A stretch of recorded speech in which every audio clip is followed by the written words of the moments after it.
sur Ordinateur. cet ordinateur. Merci beaucoup. Peut-être range les têtes des gens. Je range. Ouais, Ouais, voilà. bon. Je- Parfait. Voilà, donc, plan de cet atelier producteur, expertise fine des données. Donc là, le but, c'est juste de vous remontrer, à partir d'un code qu'on vous a déjà donné, mais qu'on n'a pas utilisé ensemble en formation, c'est comment utiliser le package RJD Metra pour lire et comparer différentes versions d'une même série. Donc ça, c'est la première partie. Et deuxième partie sur les séries longues, quelles sont les recommandations, quelques exemples et ressources. Ça, je reviens là-dessus parce que beaucoup de questions nous sont posées sur les séries longues. C'est bon. Donc déjà, place de l'expertise dans le processus de production. En général, vous êtes familier avec ça. En campagne annuelle, ce que vous faites, c'est une réestimation de votre workspace. Donc vous avez un nouveau workspace dit automatique où vous avez gardé plus ou moins de paramètres de l'ancien workspace, hein. Vous pouvez utiliser par exemple les mêmes régresseurs de CJO sélectionnés de la même façon que l'année précédente, mais il y a certainement des contraintes d'estimation que vous relâchez parce que vous avez 12, 16, 18, 20 nouveaux points. Et éventuellement, si possible, ce workspace, vous le comparez avec un workspace de référence, c'est-à-dire celui qui tournait chez vous jusqu'à maintenant. Et vous pouvez le comparer avec un score bilan qualité, euh, comme on l'a souvent vu. Donc, grâce à ce bilan qualité-là, qui est fait avec le package JD Cruncher, vous repérez les séries avec de mauvais diagnostics. Donc ça, typiquement, c'est ce qu'on fait en formation. On repère des séries avec des mauvais diagnostics, et puis on fait une intervention manuelle. Alors attendez, ça ne marche pas au clavier. Voilà. Et ça, c'est dans le processus de campagne annuelle. Et dans le processus de production infra-annuelle, ça peut vous arriver aussi parce que vous appliquez une refresh policy, par exemple Last Outliers. Donc ça veut dire que vous avez gardé vos paramétrages fixes, mais vous vous autorisez à réidentifier les outliers sur la dernière année et donc à réestimer forcément l'ensemble des coefficients du modèle de régression sur les 12 derniers mois. Donc, vous appliquez cette policy et ensuite, en général, ben, vous vous apprêtez à publier les séries et là, vous regardez où est-ce que vous avez de fortes révisions, un comportement inattendu qui requiert éventuellement une intervention manuelle. Donc là, cette intervention manuelle, très souvent, c'est des ajouts ou retraits d'outliers. Typiquement, dans la période Covid, très souvent, ça a été d'ajouter à la main des outliers en plus de ce que faisait par défaut le last outlier depuis des métropoles. Ça, c'est si vous utilisez une policy de type last outliers. Parce que si vous utilisez des coefficients saisonniers prévus, le problème est différent. Donc, je ne le détaille pas ici, mais en gros, vous avez déjà figé l'estimation de votre coefficient, qui peut être une très bonne solution en campagne infra-annuelle. Donc, a priori, vous ne revoyez pas la manière d'estimer ce coefficient au fil des mois. Donc, vous acceptez les révisions qui apparaissent dans les séries et qui ne sont pas dues à la saisonnalité, puisque la saisonnalité, en gros, a été fixée par rapport aux données précédentes et le nouveau point n'intervient pas du tout dans son estimation. Voilà. Donc ça, c'est les deux cas où vous avez à faire de l'expertise manuelle. Donc certains, enfin, à peu près tout le monde fait, je suppose, de l'expertise manuelle lors d'une campagne annuelle, sauf si vous avez vraiment pas de temps du tout. Mais cela dit, ça peut concerner, pardon, une très petite partie de vos séries. Par exemple, vous publiez 1000 séries. Avec le bilan qualité, vous déterminez les diagnostics les plus graves croisés avec le poids le plus important de votre série en publication. Et là, dans le temps qui vous est imparti, vous choisissez d'expertiser 30 séries. Voilà, c'est très bien. Et en général, vous avez un petit temps d'expertise, donc vous pouvez certainement en expertiser 10, 20, 30, etc. Mais c'est très, très, très, très rare de les faire toutes quand on en a un aussi grand nombre. Par contre, c'est vrai qu'il y a des gens qui ont des campagnes annuelles avec, disons, moins d'une centaine de séries, 60, 80. Donc là, il est tout à fait envisageable, avec un petit peu de temps, de tout balayer. Donc, quand vous faites de cette expertise manuelle, vous avez deux dimensions de la qualité à contrôler. Vous avez la qualité statistique, les diagnostics. Ça, c'est ce qu'on voit de manière très approfondie en formation, parce que c'est ce qui est le moins évident, en quelque sorte, le plus lié à la théorie de la désaisonnalisation. Et donc ici, la clé, je vous le rappelle, c'est d'arriver à des séries CVS qui ne sont plus saisonnières. Ça, c'est l'objectif numéro un. L'objectif numéro 2, absence d'effet de jours ouvrables résiduels, si évidemment vous cherchez à corriger des jours ouvrables, ce qui peut ne pas avoir de sens a priori. Et je mets et non caractère lisse a priori, c'est-à-dire qu'une CVS n'est pas a priori meilleure parce qu'elle est plus lisse qu'une autre. Ça, c'est une erreur qu'on entend souvent. Ce qui est important, c'est que la série ne soit pas saisonnière. Et la deuxième dimension donc, de la qualité que vous contrôlez de toute façon, à un moment ou à un autre, ne serait-ce qu'au moment vraiment de votre publication, c'est l'impact numérique du choix de vos paramètres. C'est-à-dire vous allez faire des changements de paramètres au cours de votre expertise ou subir, entre guillemets, les paramètres qui ont été automatiquement choisis pour une série que vous n'avez pas expertisée. Et là, vous avez un comportement inattendu, alors que vous vous attendez à autre chose, vous avez des révisions, etc. Donc, vous avez besoin des fois de revoir vos diagnostics, vos choix d'outlier, mais vraiment à la lumière de votre série, des derniers taux de croissance, des évolutions sur les derniers mois. Donc, si on en revient à la qualité statistique, peut-être juste un petit rappel des étapes de l'expertise manuelle. Donc, le plus souvent, vous la faites avec l'interface graphique, ce qui est très très bien parce que c'est le plus pratique et le plus rapide. Donc, il faut regarder la saisonnalité de vos séries. Donc, ça, vous avez désaisonnalisé, vous regardez si votre série est saisonnière ou pas, hein.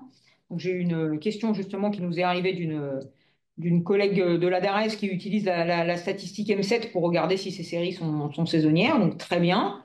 Euh, Vous pouvez regarder des tests de saisonnalité a priori avant de désaisonnaliser vos séries, mais le mieux, c'est de lancer votre processus de désaisonnalisation et de repérer, notamment grâce à la statistique M7, si vos séries sont saisonnières. Alors M7 est bien aussi parce qu'elle s'applique à la série linéarisée, qui est donc la série qui va être décomposée par X11, là où vous cherchez vraiment à capter un comportement périodique, c'est-à-dire c'est cette série-là qui doit être saisonnière. Là, je fais une toute petite parenthèse avec la question que me posait votre collègue. C'est, donc on l'a vu, ça en formation, les stats M, donc c'est bon en dessous de 1 et mauvais au-dessus. Mais alors, évidemment, comme dans tous les tests, il y a une zone grise, hein. Moi, personnellement, je ne dis pas que quand M est strictement supérieur à 1, la série n'est pas saisonnière. Et dans ces cas-là, j'utilise la brute à la place de la CVS.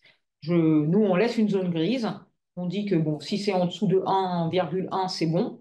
Si c'est, disons, entre 1,1 et 1,5, il y a une zone grise. Si c'est 1,5, on ne la désaisonnalise. Au-dessus de 1,5, on ne la désaisonnalise pas.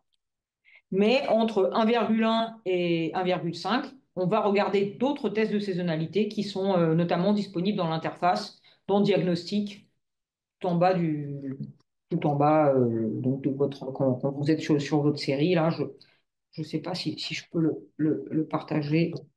Ouais, ça, attendez, je vais essayer de partager l'interface. Vous voyez, là, vous allez dans Diagnostic. Vous avez les tests de saisonnalité. Ici, vous avez des tests sur la série linéarisée. Donc, vous avez plusieurs tests, hein, pour vous dire que la série linéarisée est bien saisonnière et que donc elle est bien à désaisonnaliser. Donc, ça, ce sera une première chose à regarder une fois que vous avez lancé votre processus de désaisonnalisation.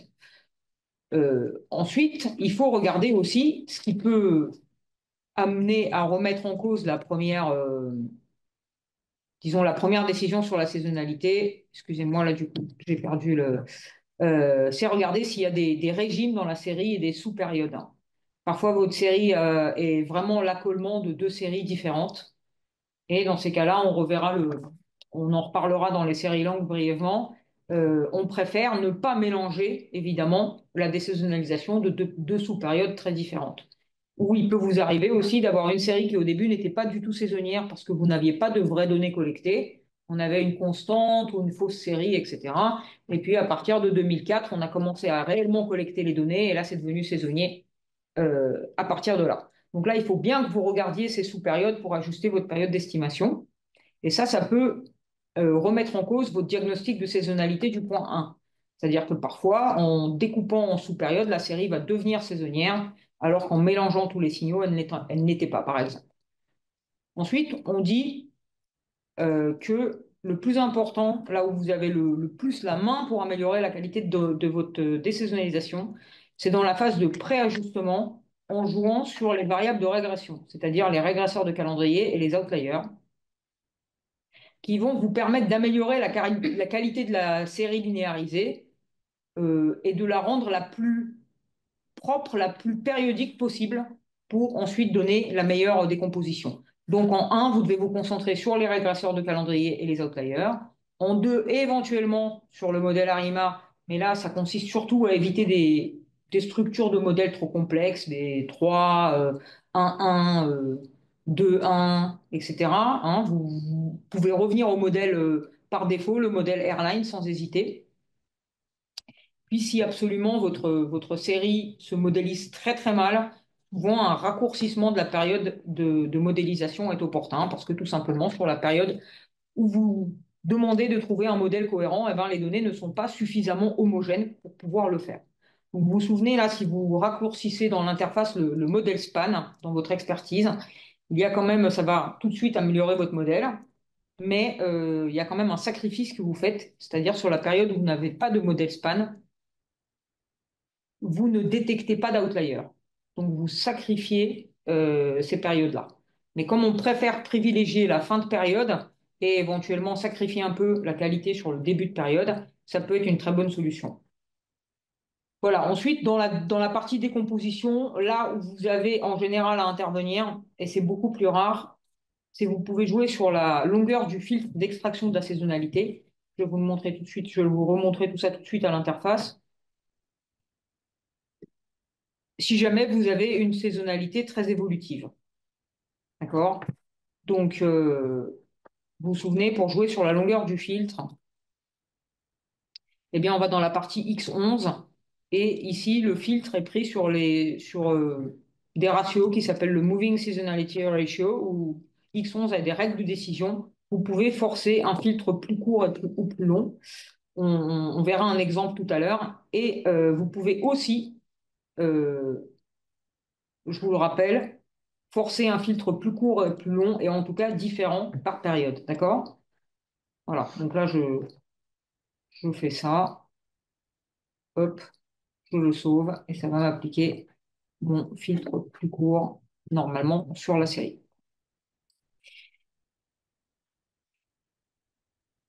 Donc ça, c'est en gros les choses sur lesquelles vous pouvez agir pour la qualité statistique. Ensuite, on l'a bien vu là dans l'interface, il y a un grand nombre de paramètres qui sont changeables, hein. Vous pouvez changer la longueur du fil de tendance, vous pouvez changer les coefficients du modèle ARIMA, etc.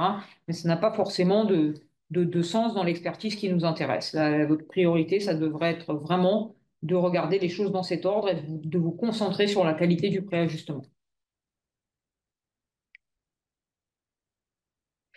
Alors, là, ce qu'on vient de voir, c'est pour la qualité statistique, hein, donc typiquement ce qu'on voit en formation. Ensuite, l'impact numérique. Là, dans l'impact numérique, OK, vous avez raccourci un filtre, vous avez ajouté des outliers, etc. Mais in fine, qu'est-ce que ça change sur votre nouvelle version de la CVS? Donc là, il va falloir vous comparer les anciennes données avec les nouvelles données. Et vous avez bien sûr différentes possibilités de comparaison. De toute façon, je suppose que vous le faites d'une manière ou d'une autre à un moment donné, même si c'est tout à la fin, juste avant de publier. Donc, vous pouvez directement dans l'interface créer plusieurs versions d'une même série et utiliser, vous vous souvenez, chart, tool et puis faire glisser des séries. D'accord? Donc ça, c'est assez intensif en clic et en plus, il faut bien vouloir voir quel objet vous laissez à quel endroit par rapport au workspace que vous avez sauvegardé et qu'ensuite vous allez vouloir recruncher. Donc, le défaut de cette méthode, c'est que, voilà, déjà, c'est lent. Et puis ensuite, il faut que vous gériez bien dans la sauvegarde finale votre workspace, l'ordre des séries, les versions, etc. Et toutefois, quand même, dans l'interface, on y reviendra tout à l'heure, si vous faites des graphiques en glissant vos séries dans les charts et si vous comparez vos tables, les possibilités de personnalisation sont quand même plus limitées. Vous avez plus de mal à choisir exactement les périodes sur lesquelles vous voulez regarder les données. Ça va être visuellement moins confortable. Ensuite, ce que vous pouvez faire, deuxième possibilité, vous pouvez, avant de faire vos modifications par exemple, avant d'ajouter les outliers que vous souhaitez tester, Vous prenez votre table main results, là, bon, je vais peut-être revenir dans l'interface 2 secondes. Vous prenez par exemple la table de la série, voilà, qui est ici. Hop, vous la sélectionnez, vous la copiez. Et là, vous pouvez la coller sous Excel, la coller dans le presse-papier, etc. Et ensuite, quand vous allez évidemment changer vos paramètres comme je l'ai fait tout à l'heure, et ben, vous faites save, ça vous refait une autre table et vous pouvez recopier ce que vous avez obtenu. Bon, c'est un petit peu lent aussi. C'est assez intensif en clic et en plus, la disposition n'est pas naturellement bonne pour comparer les séries composante par composante. Donc, c'est peut-être pas la meilleure solution. Euh, et si en plus vous souhaitez utiliser plusieurs panneaux de résultats, vous vous souvenez, souvent on regarde les séries du préajustement pour regarder la série linéarisée, les effets des outliers, etc. Vous n'avez pas tout dans le même panneau, donc ça vous fait encore plus d'opérations manuelles. Vous pouvez, comme on le voit en formation, créer un output, pardon, via l'interface et le lire. C'est-à-dire que là, dans l'interface, vous allez dans Up, Output, vous créez des fichiers Excel, vous les lisez et ensuite vous les comparez. Donc là, pareil, c'est manuel, c'est un petit peu lent. Et vous pouvez, je suppose que vous faites pour beaucoup, hein, ce qu'on fait une fois qu'on est dans une optique vraiment massive. On crée un output via le cruncher, on lit les fichiers CSV et on les compare. Donc le défaut là, c'est le côté fermeture de l'interface, lancement du l'ensemble du crunchage de l'ensemble du workspace, qui peut par exemple contenir 5000 séries alors qu'il n'y en a qu'une qui m'intéresse. Et voilà, le côté, je dissocie les opérations, c'est-à-dire je vais rentrer mes paramètres en expertise. Ensuite, je vais enregistrer, tout fermer, cruncher, comparer mes données et revenir dans l'interface. Donc, la solution qui est plus souple et qui vous permet de faire les choses au fil de l'expertise avec l'interface graphique, c'est la lecture du workspace avec RJDemetra. Parce que là, vous n'avez pas à faire de fermeture, juste une sauvegarde. Vous pouvez extraire une seule série et personnaliser vos outils de comparaison. Donc là, je vais vous faire une petite démonstration avec un code R que vous connaissez déjà parce qu'on vous l'a souvent donné en formation, mais on ne l'a pas détaillé ensemble. Tout ça, je l'ai mis sur le GitHub de Tanguy. Donc on peut peut-être, si vous voulez faire les choses là un peu en même temps, le GitHub de Tanguy, c'est celui-là, hein, vous le voyez tout à la fin. Si je vais dessus, Ouais. Je vois que tu n'avais pas cliqué, c'était trop bas. j'étais trop bas. Alors attendez, donc ça je vais l'enlever, ça je vais l'enlever. Je vais enlever, je vais aller là, sinon, GitHub, voilà. Alors là, c'est un petit peu lent. Euh, on va aller chez Tanguy. Donc là, c'est pas celui-là. Et dans les répertoires, il y a ce répertoire que Tanguy avait fait pour vous pour les formations qui s'appelle Formation JD INSEE. J'ai réutilisé là pour l'enrichir avec les données de l'atelier producteur et j'en ai profité pour mettre à jour son contenu. Donc, je vais vous le montrer. Moi, là, vous pouvez le télécharger, d'accord? Hein, ici, vous pouvez soit le cloner si vous utilisez GitHub, etc. Ou alors, vous pouvez télécharger le zip. Ça va vous faire un projet R que vous ouvrez ensuite sous RStudio. Et ça va vous donner, je vais vous le faire tout de suite, ça va vous donner ça, formation JD INSEE. Donc là, on vous a mis les données qui sont nécessaires. Dans R, il y a le code. Dans la biblio, la biblio habituelle des formations. Je vous ai rajouté des petites références pour les séries longues qu'on verra tout à l'heure. Vous avez les slides, ce ne sont pas les slides de l'atelier, mais les slides des modules de formation. Là, vous avez la dernière version, d'accord? Parce que peut-être que certains d'entre vous suivaient encore les formations quand c'était 2 jours plus 2 jours. Maintenant, c'est passé à 3 jours. On a un peu refondu les choses, donc on vous remet les slides de formation ici. Et donc, vous avez du code R. Alors, ça, je peux l'enlever. Et donc, ce code R, dans les programmes, ce que vous voyez typiquement, euh, voilà, c'est ce programme-là que je voulais vous montrer. Il y a un programme qui s'appelle X1 pour exemple 1, comparaison de paramètres d'une série dans un workspace. Et il y a un exemple 2 qui est comparaison de refresh policies.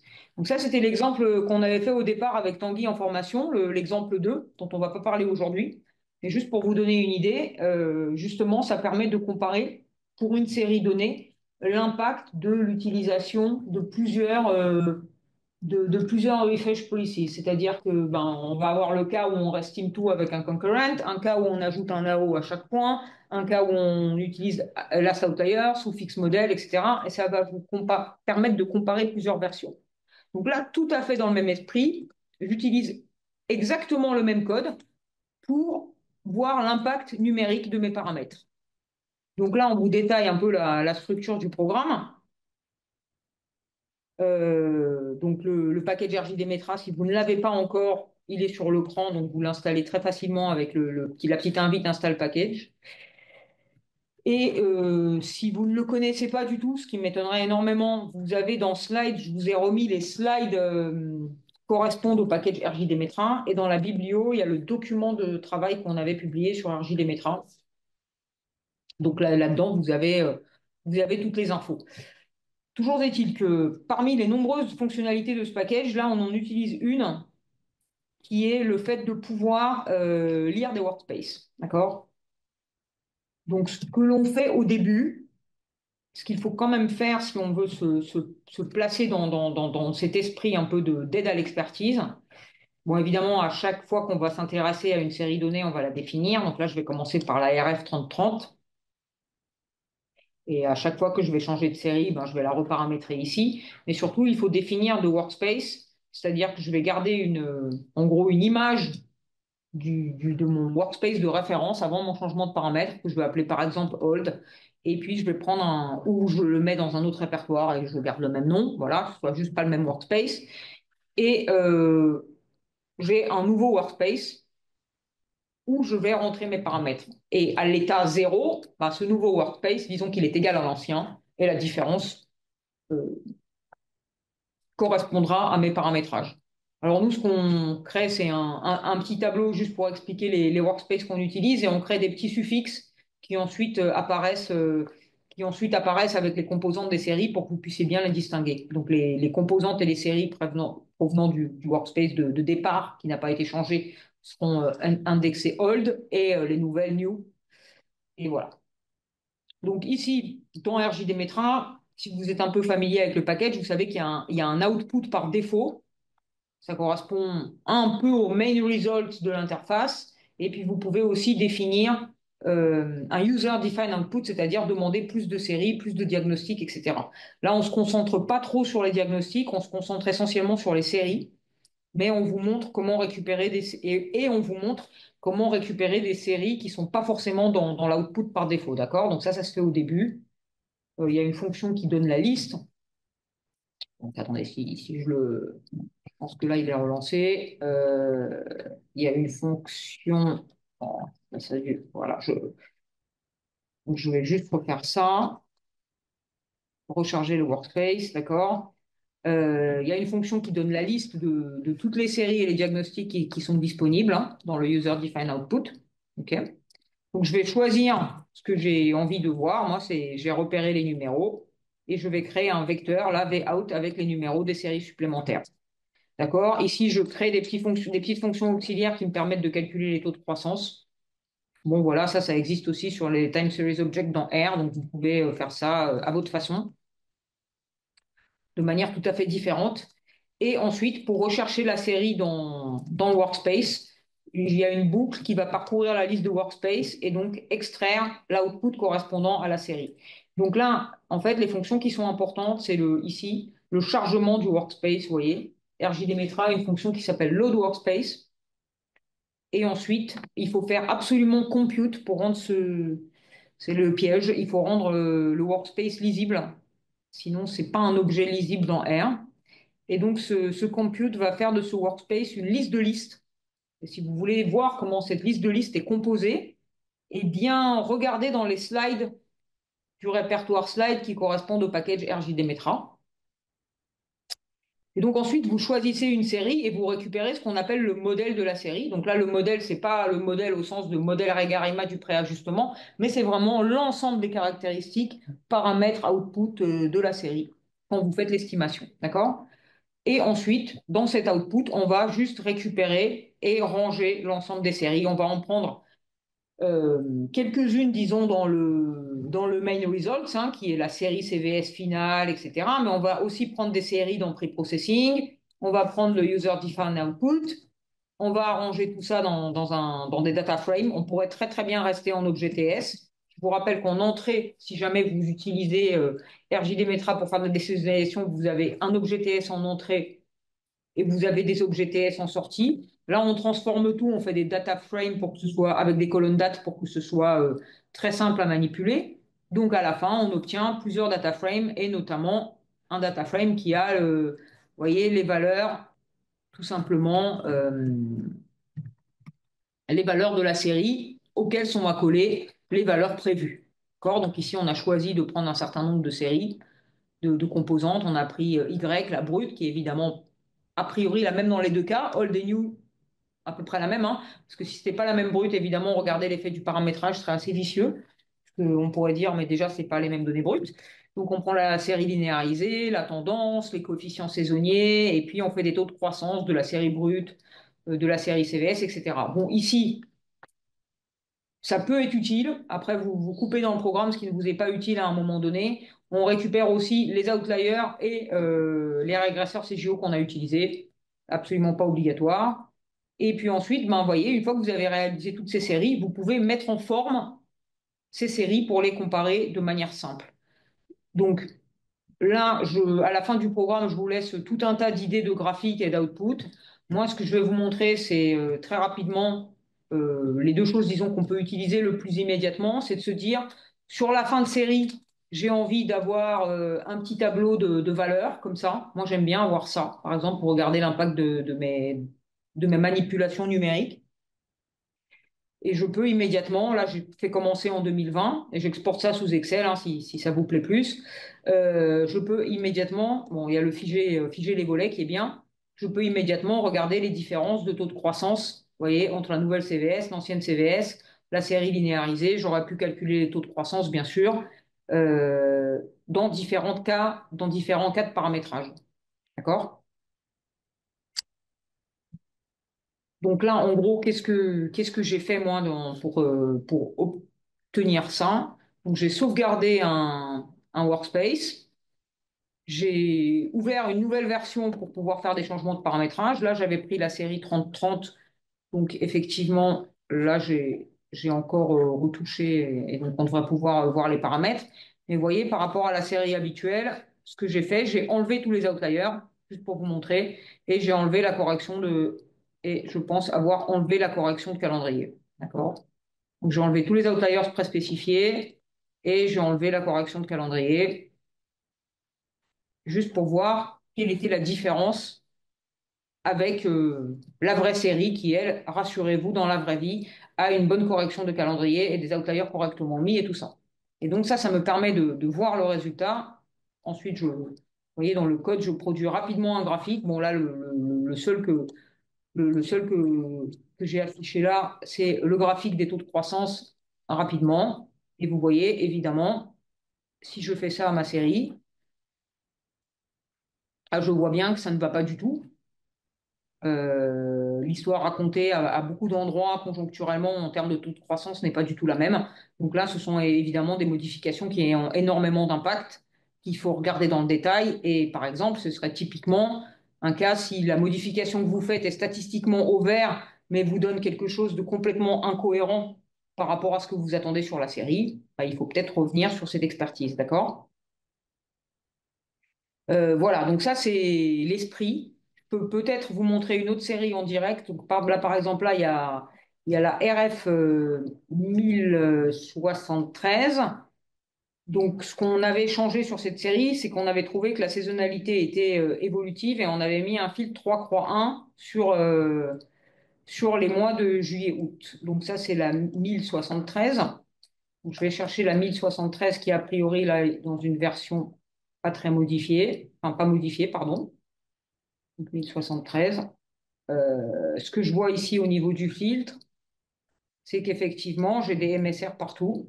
Donc on avait décidé dans le travail final de mettre un 3 croix 1 en juin et juillet, c'est ça? Juin, juillet, ok. Donc je sauve.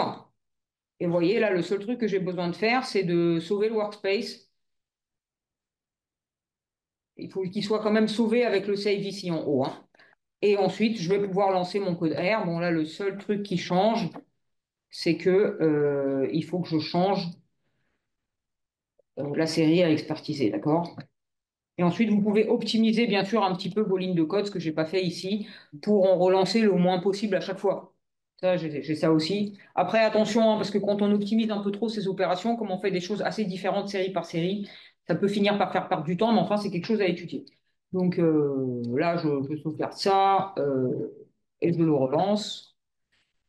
Ah, j'ai fait une commande. Tac, et je le relance, pardon. Bon, là, évidemment, ça fait une erreur. C'est les joies du direct, ça ne marche jamais. Pourquoi j'ai une erreur là? C'est très étonnant. Le chemin n'est pas bon. Oh, c'est bizarre. C'est une erreur de changement de package, ça ressemble. Changement de package? Ouais, peut-être que ça. J'ai l'impression que. Non, c'est parce que j'ai mal mis le nom là. Vous voyez, je tape très mal. RF 1073. Ah Euh, oui, d'accord, t'avais mis un F. ouais, pardon. Donc, vraiment, ça marche bien. Alors moi, pour tout vous avouer, Bien. vous voyez, et là, je vois que mon affaire de changement de filtre, vous voyez, je vais avoir toutes les valeurs et je vois, vous voyez, là, ça a pris, voilà, si vous êtes un peu adroit, ça prend une dizaine de secondes. Et donc, vous voyez tout de suite ce qui se passe sur le graphique. Vous dites, bon, à peu près ça va, là, j'ai une petite bosse ici. Vous pouvez repérer les valeurs, si la révision est acceptable ou pas, etc., rapidement. D'accord? Donc, c'est une manière de comparer les choses très, très rapidement. Moi, c'est quelque chose que j'ai énormément utilisé pendant le Covid parce que, évidemment, on posait tellement d'outliers. Donc, il y avait deux catégories de personnes à ce moment-là, c'est-à-dire les gens qui avaient décidé de geler leurs coefficients, qui prenaient les coefficients projetés et qui les appliquaient tranquillement, donc il y avait une vie plutôt simple. Mm. Et puis les gens qui regardaient quand même en class outliers et qui cherchaient à optimiser la pose des outliers. Donc nous, on faisait partie de ces gens-là. Et du coup, on regardait énormément les effets des outliers sur l'histoire conjoncturelle racontée à la fin, est-ce que c'était crédible ou pas, etc. Bon, là, je vous ai fait le graphique le plus simple possible, mais vous pourriez faire un graphique. D'ailleurs, en utilisant le package RJD Metra, vous pouvez faire de manière personnalisée les graphiques que vous avez là, hein. D'accord? Ça, vous regardez la documentation et le document de travail sur le package. Vous pouvez refaire ce graphique-là de manière personnalisée sur la bonne période. Ça, directement avec le package, hein. Vous n'avez pas besoin de le reconstruire. Donc, celui-là, il est très, très bien. On voit bien ce qui se passe. Vous regardez ce qui se passe par rapport à la tendance, à l'irrégulier, etc.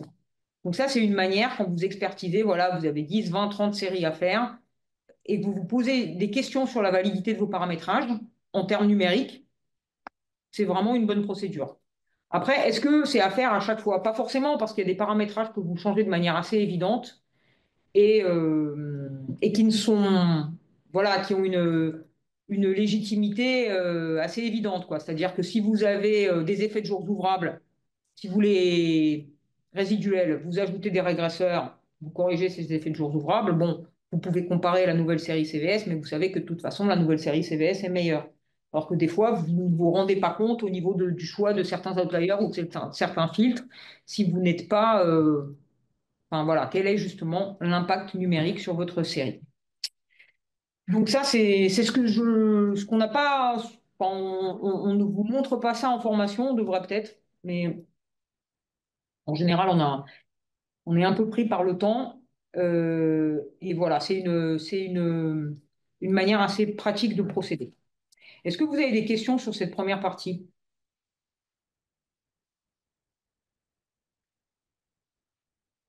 Donc là, on vous laisse tout, le code.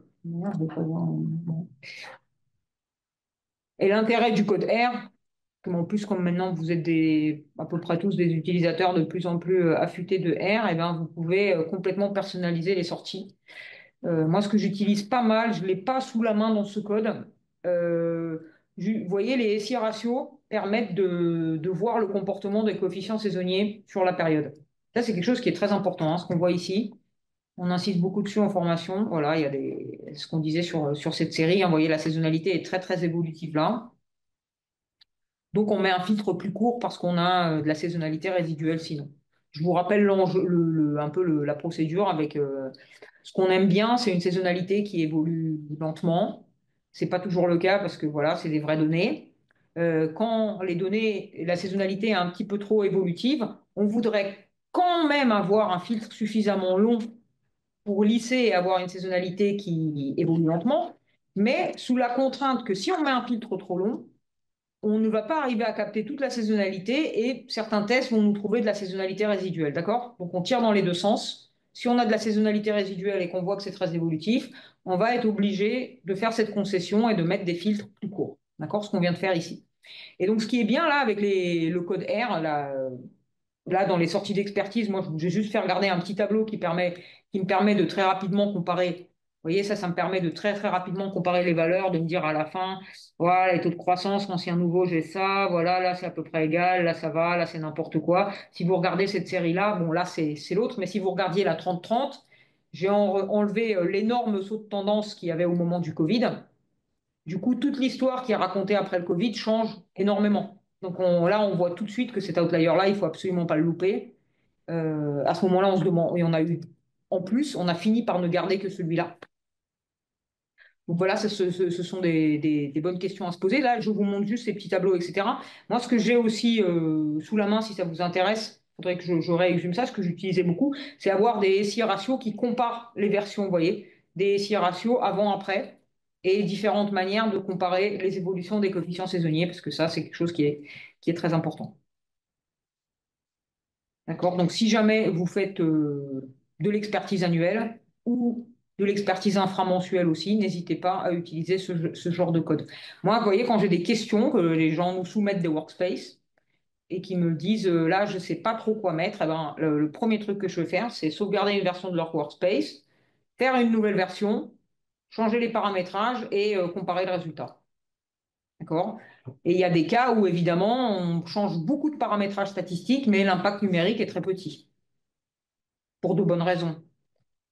Mais dès qu'on commence à toucher à ce qui est outlier, notamment, la possibilité d'impact numérique sur la série finale est énorme. Donc là, il faut essayer de faire attention à ça. Voilà, donc ça c'est ce que je voulais vous montrer sur la partie expertise. J'espère que ça vous sera utile. Je vous laisse tout dans le répertoire Git. S'il vous manque des choses, vous nous le dites. Je n'ai pas créé de nouveau le répertoire, là, donc JD formation. Si vous utilisez Git, ben, vous pouvez forker le répertoire. Si vous utilisez moins Git, ou si vous n'avez pas de, je sais pas, vous pouvez juste télécharger à un moment donné ce qu'il y a dedans et l'utiliser comme projet sous RStudio. Bonjour Anna, j'ai une question. Oui, C'est Isabelle dos Santos. J'ai fait la formation avec vous en février. C'était une formation dédiée à la DSS. d'accord. C'était sur l'application et j'ai décidé de participer aujourd'hui à l'atelier justement parce que j'aimerais passer à utiliser GTmetrA sur R. En revanche, j'ai un problème technique, c'est une question technique plutôt. Je n'arrive pas à installer les paquets UI, mais pas à charger la librairie parce que la bibliothèque, parce qu'apparemment il y a un problème on ne peut pas déterminer Java Home. C'est un problème lié au Java Home. Est-ce que Oui. ça vous dit quelque chose, Oui. Oui, ça ce nous genre dit de vraiment, problème? vraiment quelque chose parce que c'est un problème hyper structurel avec RJD Metra. Parce que, bon, juste pour tout le monde, hein, JD Metra est écrit, ce qui est derrière, tout est écrit en Java.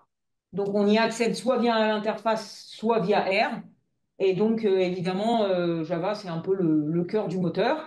Donc, c'est un problème qui nous est complètement familier. Moi, je te conseille de nous écrire un mail avec ton message et on t'expliquera comment installer la bonne version de Java Portable sur ton PC sans avoir besoin d'avoir de droit administrateur ou de quoi que ce soit, Et puis d'accord? surtout la configuration avec R Oui, et la configuration avec R, c'est-à-dire comment lier ton RStudio, comment lier ton RStudio à Java. à Java. Alors là, le truc où je suis peut-être un peu étonnée, c'est que RJDemetra, lui, n'a pas besoin de Java 17. Hein. Ou maintenant, Non, il y a besoin juste de Java. voilà, de Java 8, et je suis assez étonnée que tu ne l'aies pas déjà Mm. Non, mais Oui, configuré. ouais, Si, ce que tu peux il y a regarder, des tests à faire, attends, on peut t'envoyer un. ouais, mais ce que tu peux regarder, d'accord. je vais en parler tout à l'heure. Je vais donner le lien. Il y a une documentation en ligne de JD Metra 1+. Et dans cette Ok, documentation, il est expliqué comment installer les packages R, etc. Moi, le problème, c'est que excusez-moi, je suis gênée par le. Voilà. Et en fait, ici, il va être expliqué comment les packages R, comment lier R à Java. OK? Donc, d'accord. en fait, même si tu n'as pas besoin du Java 17, le R qui va être lié au Java que vous avez installé chez vous, c'est expliqué sur cette page. Mais sinon, tu nous écris, on te montre. D'accord? D'accord, Là, ok, c'est un mais tout c'est petit super. problème à résoudre. Super, merci beaucoup. Mais en fait, là, juste pour un rappel, hein, là, donc en fait, dans le package RJD Metra, donc là, c'est qui est lié à la version 2 de JD Metra, hein, qui est encore tout à fait utilisable. On va bientôt commencer à passer à la version 3, mais ça, c'est tout à fait utilisable. Il y a en quelque sorte deux volets. Vous pouvez, comme je viens de le faire, l'utiliser pour lire des workspaces, en gros, pour vous faire une aide par rapport à l'interface, d'accord? Ou vous pouvez aussi, parce qu'il y a des avantages et des inconvénients, directement utiliser l'algorithme sous R sans du tout passer par l'interface. Si ça vous intéresse, il faut regarder les slides qui sont dans Slide et le document de travail, d'accord? Là, on ne va pas rentrer dedans dans cet atelier, on reviendra dessus, on l'explique un petit peu en formation, mais les deux sont possibles. En gros, le point de partage hein, qu'on rappelle toujours, c'est si vous avez énormément de séries, passer par des workspaces, ça va beaucoup plus vite. Et si vous faites de l'expertise manuelle, utilisez l'interface des workspaces qui permettent de cruncher, ça va beaucoup plus vite. Et si vous voulez faire de l'expertise manuelle, vraiment affiner vos paramétrages comme je viens de vous le montrer là, l'interface graphique évidemment est faite pour et ça va beaucoup plus vite aussi. Donc ça c'est après vous faites votre choix. D'accord? Ok. Ok. Est-ce que vous avez d'autres questions peut-être sur cette première partie expertise? Sinon, je vais passer à la partie série longue et puis ensuite, on aura peut-être le temps pour des questions supplémentaires. Donc là, attendez, je vais remonter les tac tac.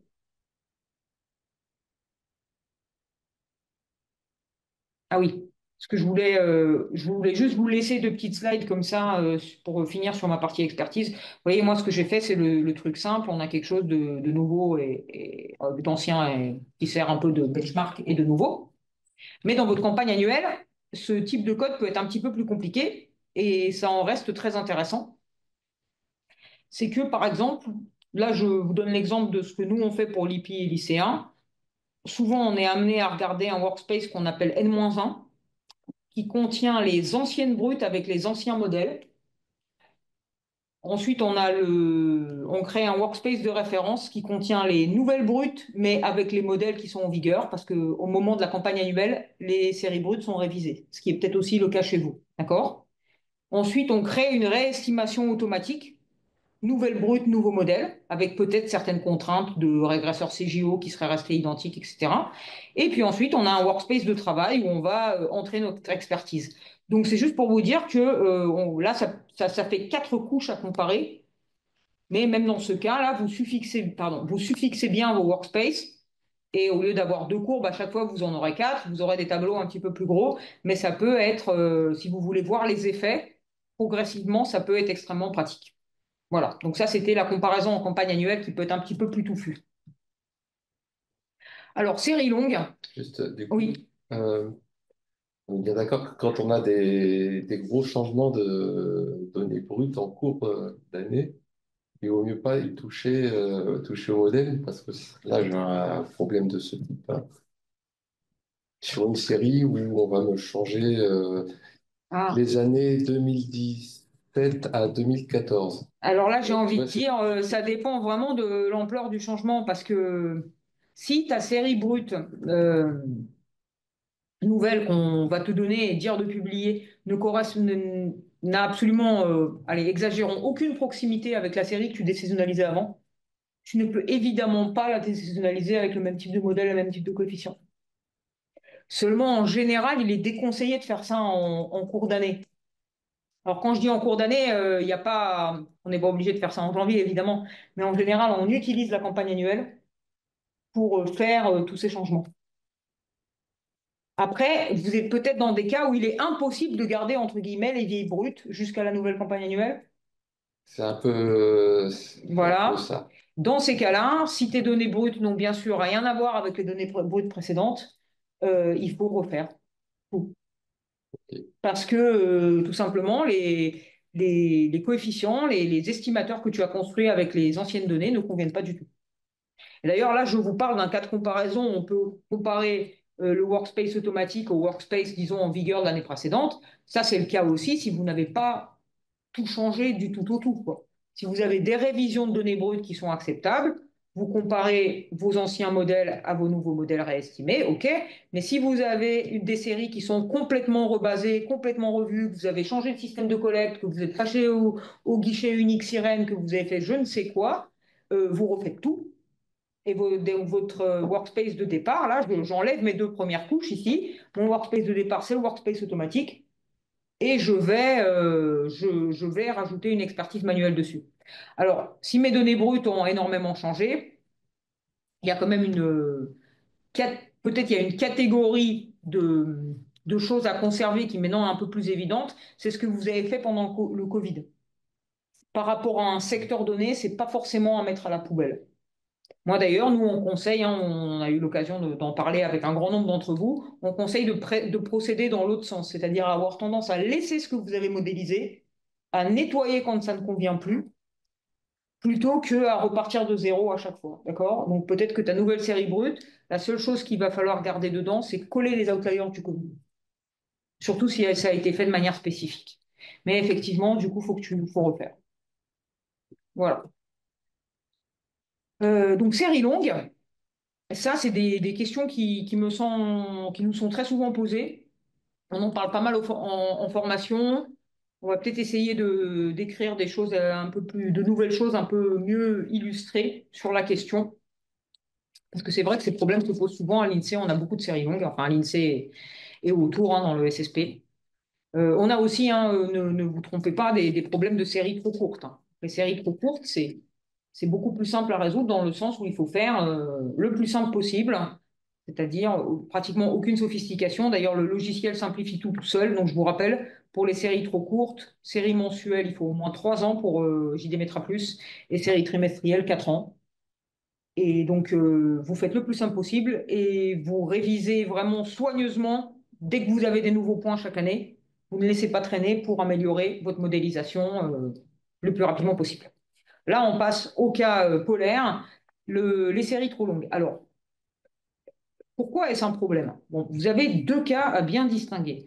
Vous avez des problèmes de rupture, on en a parlé un petit peu tout à l'heure, vous avez plusieurs régimes dans vos séries. Ça, quand vous me montrez des séries en formation, et moi je vous en montre, on en a quelques-unes à chaque fois.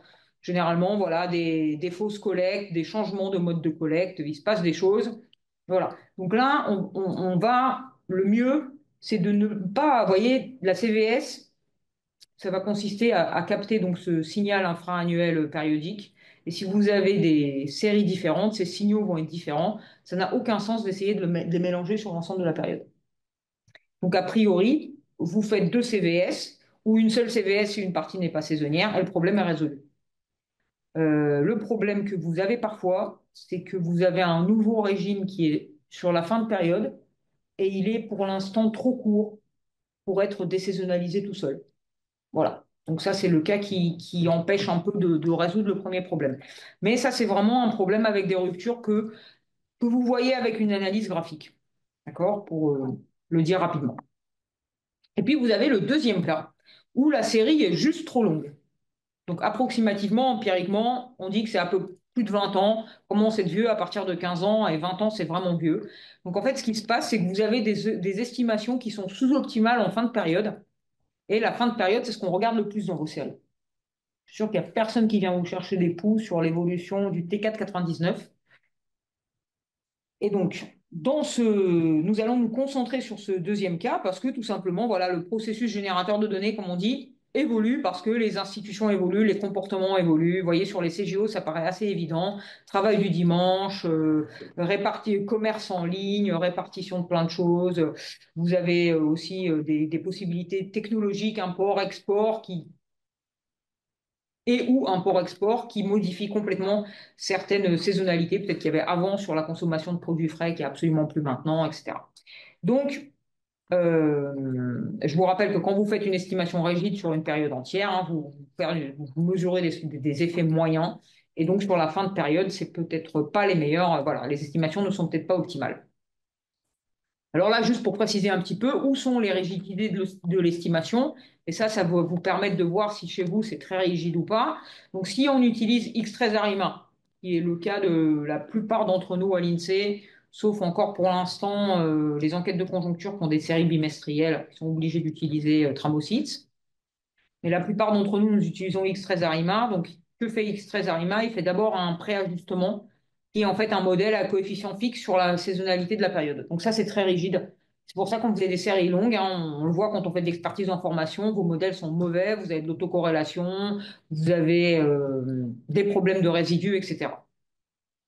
Donc les effets de calendrier notamment sont estimés de manière rigide moyenne, alors qu'on se dit que les effets de calendrier, donc voilà, par rapport au comportement, ont énormément évolué. Et si vous moyennez tous ces effets depuis 1990, vous n'avez pas une bonne estimation des effets de calendrier dans les années 2020.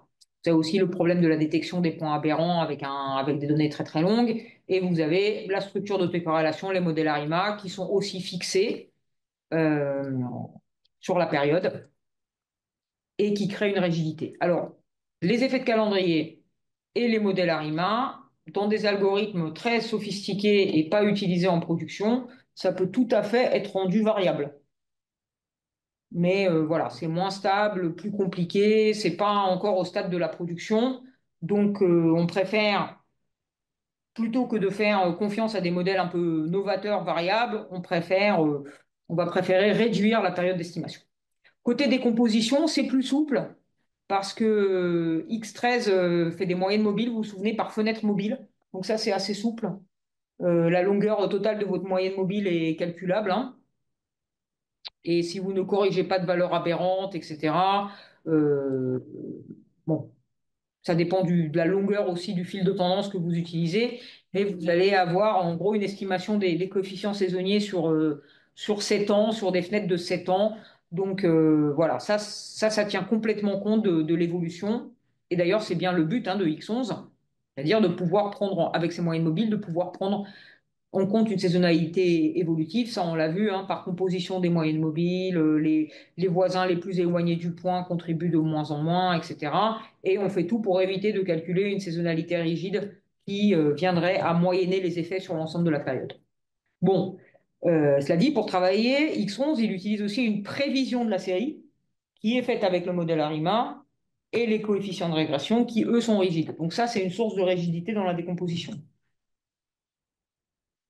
Donc, cas défavorable, favorable, bon, en dehors de l'évolution intrinsèque de vos données, donc là, ça dépend un peu série par série, si vos données ont énormément évolué au fil du temps, sans que ça fasse de rupture, hein, ou pas. Déjà, le cas favorable, où c'est peu impactant de ne pas couper, c'est-à-dire que vous pouvez plus vous permettre de ne rien faire, c'est si vous n'avez pas d'effet CGO. Donc, notamment, par exemple, les gens qui ont des séries trimestrielles, les effets CGO sont très petits et très durs à mesurer. Donc, dans les séries trimestrielles, euh, disons, c'est beaucoup moins urgent. Le cas défavorable, c'est si vous avez des effets CJO forts.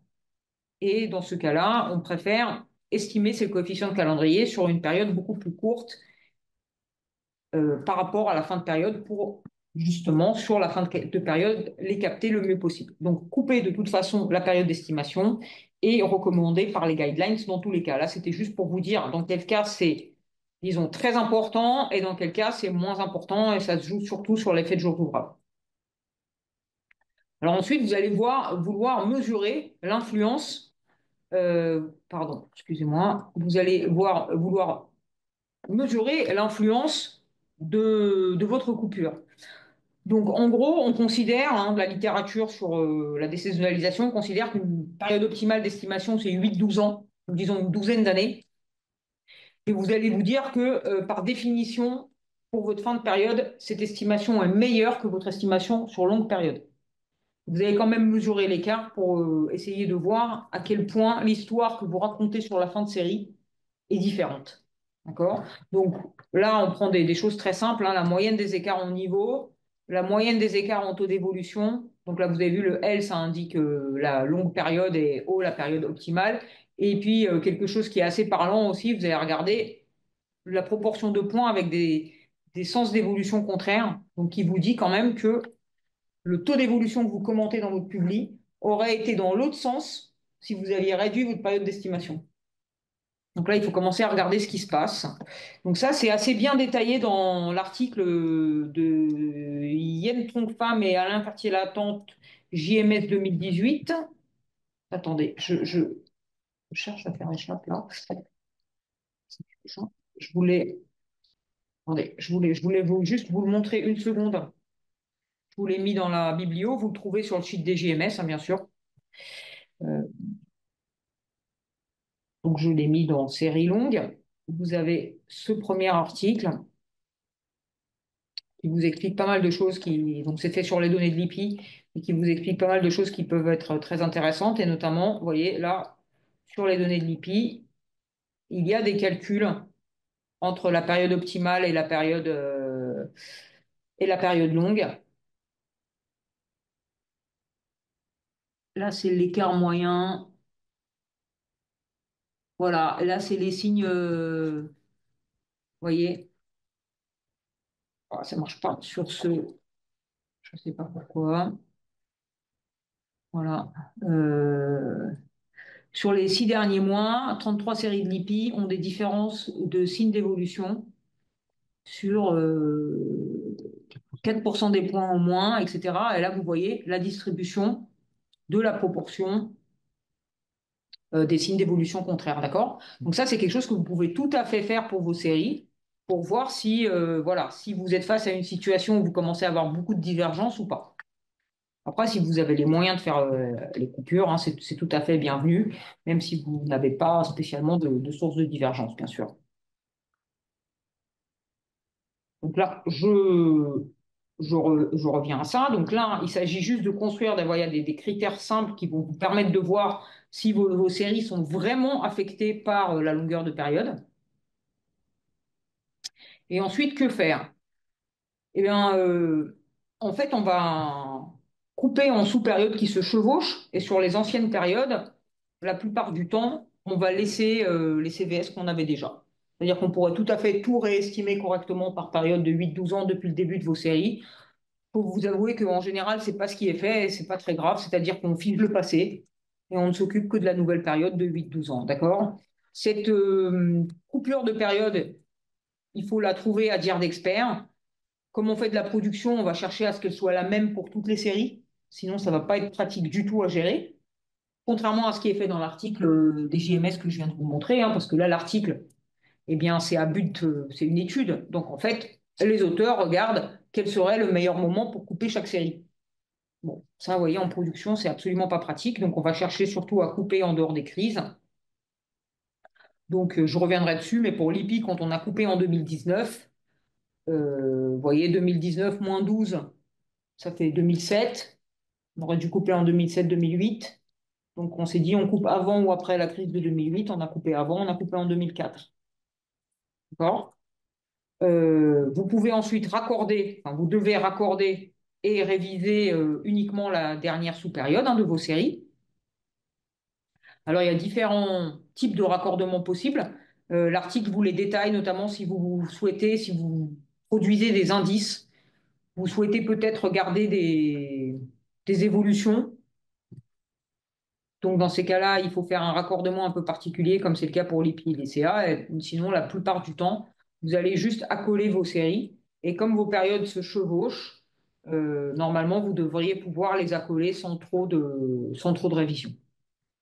Et ensuite, vous allez publier vos CVS et JO révisés sur une période plus courte que la dernière période d'estimation.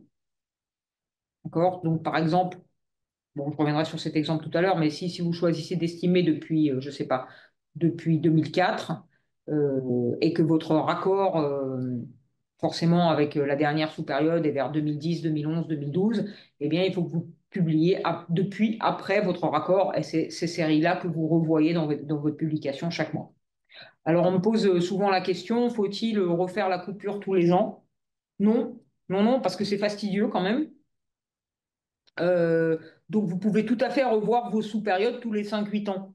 Disons que vous avez des séries à peu près optimales, disons une douzaine d'années. Vous laissez vieillir en gros 8 ans, peut-être un petit peu moins, pour pas atteindre les 20 ans, et ensuite vous recommencez l'opération. Donc, normalement, vous le faites une fois par poste. Non, vous le faites pas très souvent, voilà. Mais donc, c'est absolument pas la peine de le revoir chaque année.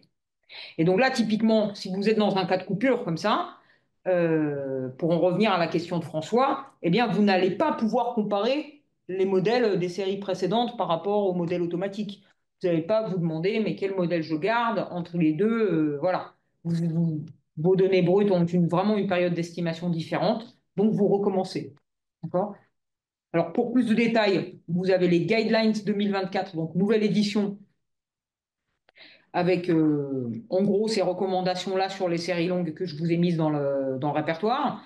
Vous avez l'article Combien de femmes Alain Cartier l'attente GMS 2018 qui vous explique pas mal de choses et notamment le raccordement. Et moi, j'ai fait un petit article sur les séries longues, pas forcément petit, mais un autre article sur les séries longues dans les JMS 2022 qui réexplique quelques concepts, mais c'était surtout pour voir si un autre type de modélisation résolvait mieux le problème et je ne vous surprendrai pas que dans les cas défavorables restent défavorables. Voilà, mais bon, c'était une petite étude. Donc ça, vous l'avez dans le répertoire séries longues sous GitHub. Alors, un exemple concret, l'indice de la production industrielle. Vous avez l'impression qu'on est complètement obsédé par l'IPI, mais voilà, on s'en occupe tous les ans. C'est un peu donc c'est vrai que ça revient très très souvent dans nos discussions parce que c'est quelque chose c'est vraiment un exemple qu'on vous présente en connaissance de cause. Donc la plupart des séries brutes débutent en 1990. Vous voyez, en 2019, on s'est dit bon, il serait temps de faire une coupure. Les séries avaient quasiment 30 ans. Donc, on a fait un début d'estimation en 2004 pour couper avant la crise de 2008. Hein. Là, c'est ça qui est important, c'est de ne pas couper dans une période de forte perturbation. Il y a eu un raccord en 2011, donc un raccord un peu spécifique pour sauvegarder des évolutions d'indices. Et les révisions en publication à la publication se faisaient à partir de 2012. Et vous voyez, 5 ans plus tard, en 2024, aussi à l'occasion du rebasage des séries, du passage en base 2021, on en a profité pour rafraîchir notre coupure. Donc, on a fait un début d'estimation en 2012, un raccord en 2017, et les révisions en publication, je pense, ont lieu à partir de 2018. Je mets le point d'interrogation. Je ne sais pas s'il y a quelqu'un qui peut me corriger éventuellement là-dessus. Je ne sais plus si c'était 2017 ou 2018. Et je mets un petit théorie sur le 2017 parce qu'en fait, il n'a pas été possible de revoir le moment du raccord. Pareil pour l'ICA. Donc, ce qu'on a fait, c'est qu'on pour éviter pour des raisons de production, pour éviter de déplacer le moment du raccord, on a juste déplacé le modèle span en fait en 2012. Et donc ça nous fait quand même des données qui nous permettent de garder l'ancien raccord. Bon voilà, c'est pas super propre par rapport aux recommandations, mais numériquement c'est une bonne approximation. Euh, donc en gros, vous voyez, on a réactualisé la coupure. Et donc d'ici 2029-2030, on réactualisera cette coupure-là. Et donc juste pour vous dire, il y a pas mal de services producteurs qui ont désormais coupé leur série. Il y a l'IPI et l'ICA, bien sûr, mais il y a aussi les douanes. Je ne me souviens plus exactement des dates, je n'ai pas fait de recherche. Les enquêtes de conjoncture. Sur les enquêtes de conjoncture, pour certaines séries, c'était un peu plus problématique parce que il y a une enquête, notamment Commerce de gros, qui commence en 1979. Donc ça commençait à faire très très long. Et la décomposition, vous voyez, n'était pas faite avec X11, mais avec Tramosites, parce que c'est une enquête bimestrielle, il y a 6 points par an. Et Tramosites va calculer des filtres pour trouver les coefficients saisonniers, mais ces filtres vont être calculés à partir du modèle ARIMA, qui lui est calculé sur toute la période. Donc là, la décomposition est plus impactée, d'accord? Bon, donc ça, c'était l'effet moins, mais l'effet qui sauve un peu les enquêtes de conjoncture de toute façon, c'est que vu la formulation des questions, il n'y a pas d'effet CJO. Et donc, a priori, c'est quand même un cas favorable. Mais ces séries ont été coupées. Alors, je sais pas pourquoi, voilà, je peux vous remettre comme ça, pardon, excusez-moi. Voilà, donc c'est quelque chose qui se fait de plus en plus, hein, de couper les séries. Je vous rappelle, hein, le but, hein, c'est d'avoir une estimation optimale en fin de période. L'idée, c'est vraiment de privilégier la fin de période. Si on ne souhaitait pas privilégier la fin de période, ce serait peut-être pas judicieux de procéder comme ça. Et donc, le deuxième point que je tiens à préciser, c'est qu'il n'y a absolument pas besoin de voir de rupture dans ces séries pour se dire, tiens, il y a besoin de couper.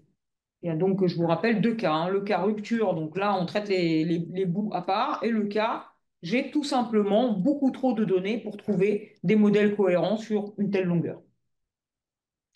Voilà. Donc ça, c'était pour la partie série longue. Est-ce que vous avez des questions sur cette partie-là?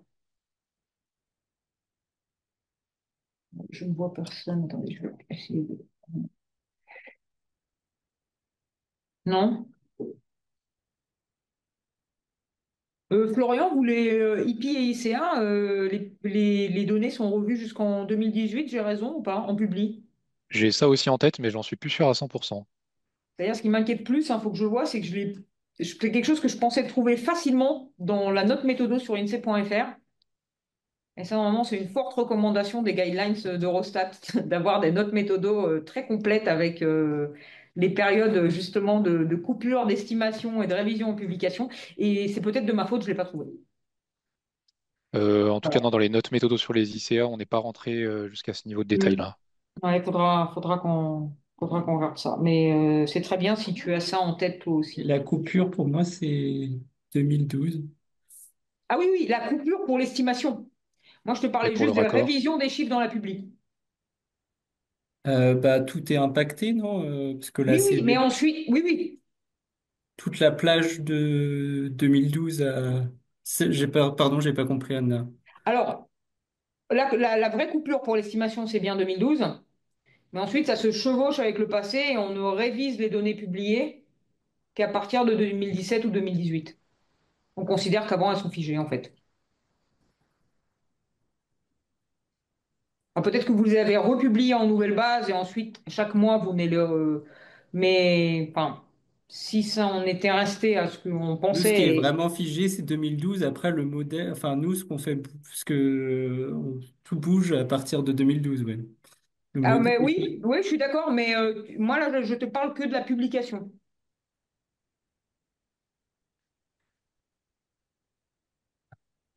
bah, oui. Ouais, bah, bon, faudra regarder, ça c'est peut-être plus fait comme avant.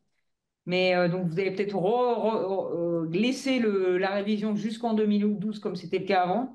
Mais normalement, le but, c'est aussi de raccourcir la période sur laquelle on gère les révisions pour le producteur. Et donc, par exemple, quand les séries, dans la phase précédente, quand les séries étaient estimées depuis 2004, la révision en publication n'était que depuis 2012. Ouais.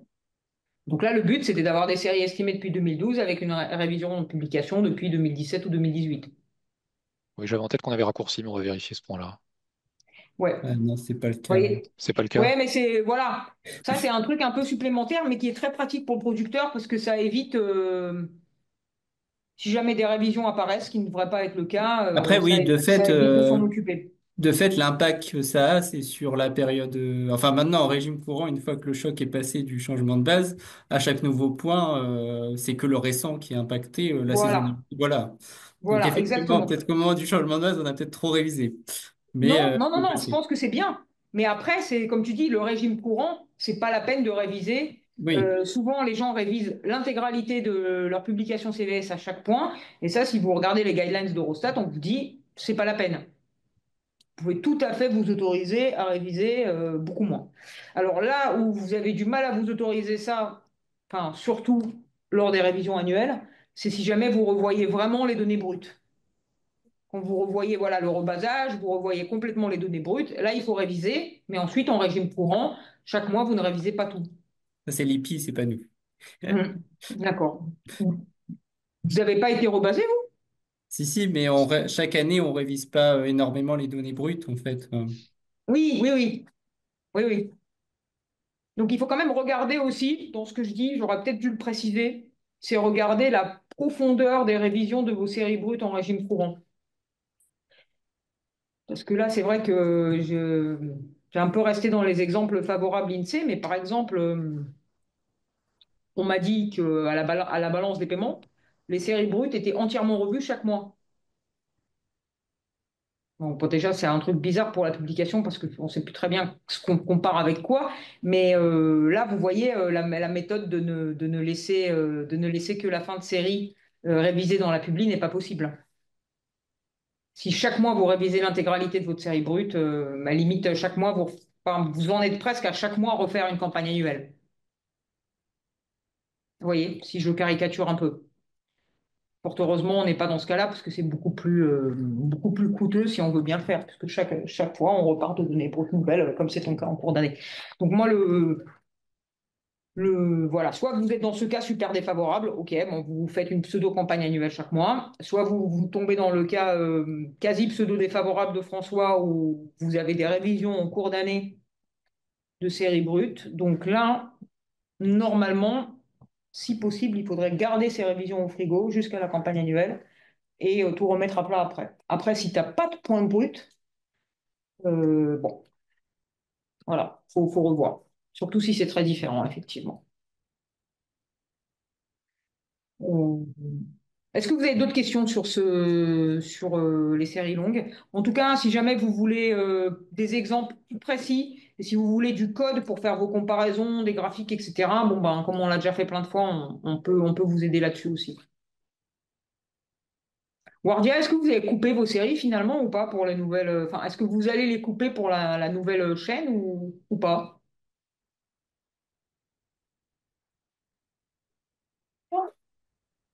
Allô, allô? Oui, Ouais, c'est Mardia. Désolée, j'étais dans le bureau de Gaëtan, mais ouais, je vois ça que c'est pas jour, Gaëtan. jour un de prod et on a des problèmes. Du coup, D'accord, bon. non, alors dis-moi, je t'écoute. Gaëtan Non, m'a dit, non, mais elle dit c'était quoi? juste, je me demandais par curiosité si vous alliez dans la nouvelle chaîne que vous allez peut-être faire tourner sur les campagnes 2025, je pense, non? Je ne sais pas. Ben Si là, vous du coup, aviez... il nous restait quelques petits problèmes, donc on s'est dit que là, la prochaine campagne, comme en plus on a une mobilité, justement, Gaëtan qui sont passés la Hmm. fin de la semaine, euh, pas sûr qu'on arrive à basculer sur R, même quasiment sûr qu'on n'arrivera pas à basculer sur R sur la prochaine campagne, mais l'idée c'est d'avancer effectivement sur l'année 2025 pour Hmm. basculer Parce que là, effectivement sur la prochaine. en infra annuel, vous êtes toujours sur les coefficients projetés. Ouais. D'accord, bah, très bien, ça vous fait déjà ça de... Enfin, disons que c'est moins intensif en main-d'œuvre qu'une Ouais, autre. ouais, et puis tu sais, on a France Travail qui arrive aussi en 2025. Du coup, on va avoir des gros sujets CVS aussi par ailleurs. Donc, ouais, en fait, c'est D'accord, mais moi, des ma chantiers. question au départ, c'était juste si vous aviez prévu de raccourcir vos séries de FM ultra longues, là, ou pas.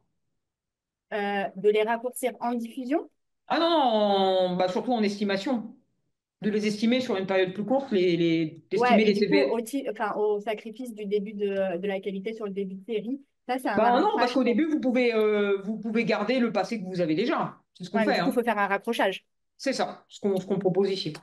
Bah, du coup, ça fait partie je pense, des approfondissements. Mais dans un Hmm. premier temps, on sans doute qu'on essaiera d'abord de faire passer l'ensemble de la chaîne à R un peu à isopérimètre et ensuite d'améliorer la méthode. Mais ça fait partie, en fait, si tu veux, des arbitrages Ouais. qui sont Vous plus. le feriez dans un deuxième temps plutôt. Ouais, je pense pas trop Bon, prendre pour de vous risques. rassurer, vous, il me semble que vous êtes quand même dans un cas favorable, dans le sens où, si mes souvenirs sont bons, on devait regarder ça avec Tanguy, même on a été un petit peu pris, on est désolé, on l'a pas fait là sur vos séries phares. Mais il me semble que vous avez des effets CGO qui sont assez faibles. Et on a l'impression que ça, de toute façon, vous avez pas une grande perte à ne pas couper, quoi. En fait, si vous laissez faire, c'est moins grave que chez d'autres. Bon, Ah, on va peut-être ok. regarder ça. Bonne nouvelle. Bonne nouvelle, on a l'impression, hein, mais faudrait le contrôler. Alors, de toute façon, vous avez bien raison, peut-être d'absorber le choc technique au début et ensuite de faire les améliorations méthodo une fois que vous êtes vraiment sûr de vos calculs, quoi.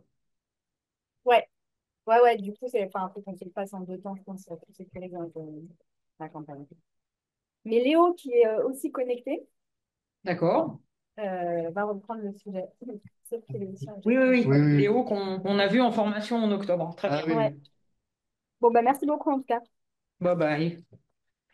Moi, je l'avais, alors c'est peut-être un peu Ouais. à la limite, quand on voit des changements de comportement sur les CJO assez récents liés au Covid, Sur les euh, CJO. oui, sur la manière de, par Ah oui, exemple, d'accord. excuse-moi, je suis pas Pardon. clair. Ouais, ouais, ouais. Par exemple, on voit bien que le vendredi, par exemple, les gens se déplacent beaucoup moins pour aller, ils font plus de télétravail, Mm. donc dans les déplacements Ouais. quotidiens, Mm. le vendredi, c'est plus la même chose. D'accord. Sauf que là, en 2020-2021, on peut rien en dire. On a donc 2022-2023 et on va avoir 2024. On a 3 ans. On voit bien que c'est différent. Mm. Mais c'est court pour faire quelque chose. Ouais. Parce que, en fait, ce Ouais, qu'on tu peux pas cherche à jouer. faire, c'est estimer. Le problème, c'est d'estimer la régression. Parce que là, en plus, c'est même pas le filtre qui change, Mm. Il faut vraiment estimer les coefficients. c'est les coefficients CGO. Alors déjà, donc là, si on rentre dans le truc, déjà, est-ce qu'il faut changer les régresseurs pour capter les choses différemment, pour bien différencier les vendredis, ce qu'on faisait peut-être pas avant? Je sais pas. Ouais. Mais toujours sur des séries trimestrielles? Ouais, alors, sur les séries trimestrielles, c'est clair, les séries de la RATP, mais a priori, les CJO, c'est pas trop important, Oui, sur heureusement. les séries trimestrielles, c'est assez. L'effet est très très saisonnier en fait, Ouais. globalement. Mm. Donc il est très bien capté. Donc, ça ne gêne pas trop, finalement. Mm.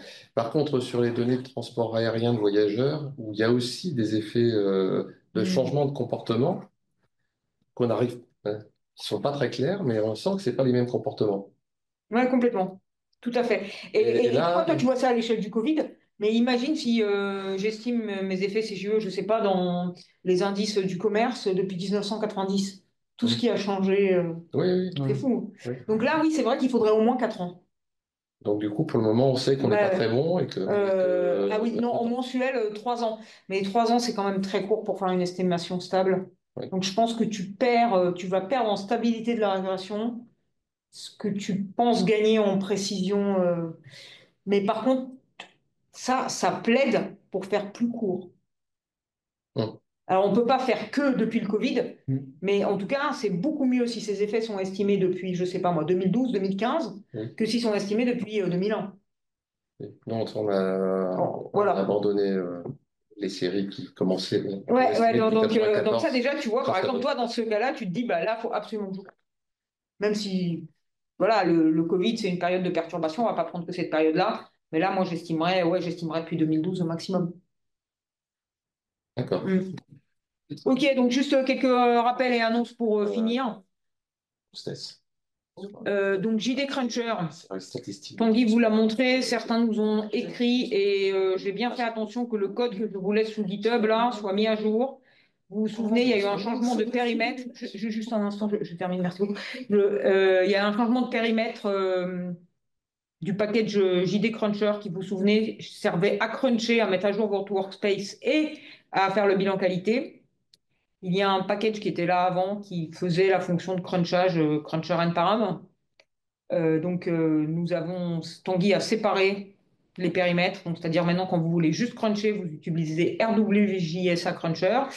Et quand vous voulez faire le bilan qualité, là où on voit tous les scores, etc., vous utilisez JD Cruncher. D'accord? Donc, tout est sur l'écran. Pour les gens qui sont à l'INSEE, tout est sous AUS et le code est mis à jour sous GitHub. Donc, voilà, faites juste attention. Si vous avez une erreur en utilisant JD Cruncher, ben, c'est ça.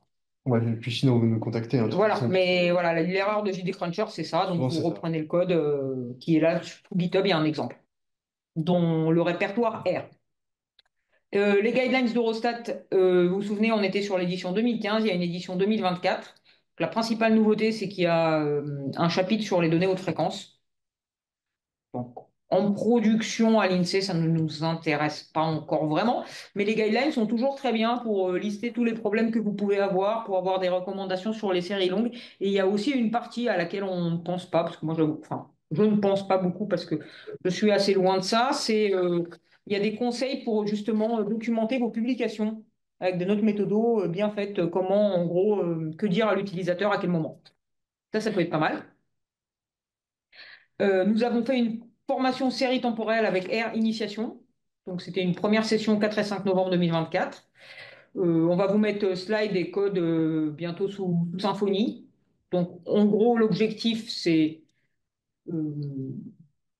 ouvert aux débutants R, hein. Donc, l'objectif, c'est de vous permettre de passer assez rapidement à un stade où vous organisez bien vos données avec R, des choses assez basiques. Et puis, vous savez manipuler les objets time series, séries temporelles, qui vous permettent d'utiliser les packages liés à JDMetra+, quand vous avez envie d'utiliser directement les algorithmes sous R. D'accord?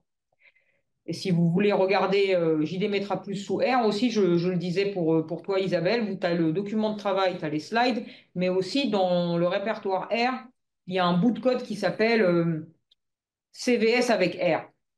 Et ça détaille comment utiliser directement l'algorithme avec RJDMetra X13. Et donc, nous allons faire une formation série temporelle avec R avancée.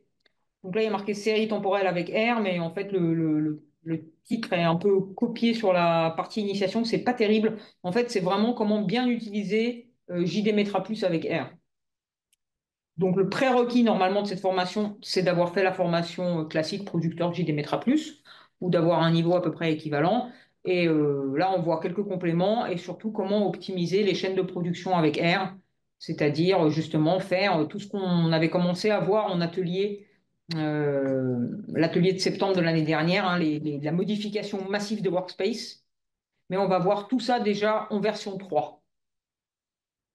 D'accord? Et la version 3 de JDMetra+, justement, nous, on va y passer progressivement en production pour les productions qu'on assure en 2025. Je vous rassure, il n'y a aucune urgence parce que dans les fonctionnalités clés qu'on utilise, il n'y a pas vraiment d'innovation substantielle. Là où il y a des innovations, bon, il y a toujours des corrections, des améliorations, des corrections de bugs, des estimations qui sont meilleures, plus rapides, etc., bien sûr. Et l'essentiel, disons, des innovations au niveau CVS, c'est surtout pour les gens qui utilisent des données inframensuelles. Si vous utilisez des données mensuelles, trimestrielles, vous pouvez continuer en version 2 tranquillement. Mais nous, on va faire progressivement ces mises à jour de version 3 où vous avez quelques petites options supplémentaires quand même. Donc là, la version 3, on vous la montrera à partir de la formation série temporelle avec R pardon, avancée de février. Et puis ensuite, les formations habituelles, juin, octobre, etc. pour les nouveaux. Voilà, je pense que c'est tout. Bon, voilà, je vous mets juste les liens. Donc, RJDMetra, il est sous GitHub avec toute sa doc et il est bien sûr sur l'écran. Et la meilleure manière quand on a des doutes, hein, c'est bien sûr d'aller chercher. Alors, je ne sais pas pourquoi ça tourne ici. Vous allez chercher le package et vous avez bien sûr la liste, hein, allez, vous avez la liste de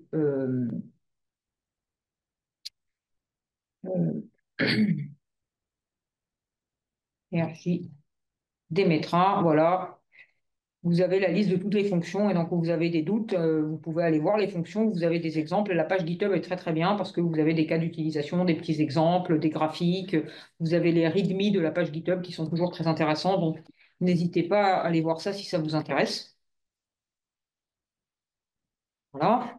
Documentation de JDMetra+ en ligne, ben, on la complète au fur et à mesure, hein, donc sur ce nouveau lien. On a un petit blog, une petite chaîne YouTube où Tanguy avait mis des tutos sur le workspace, etc. Si jamais ça vous intéresse. Je pense qu'il y a aussi les vidéos des ateliers à cet endroit-là. Mm. Et voilà, les GitHub.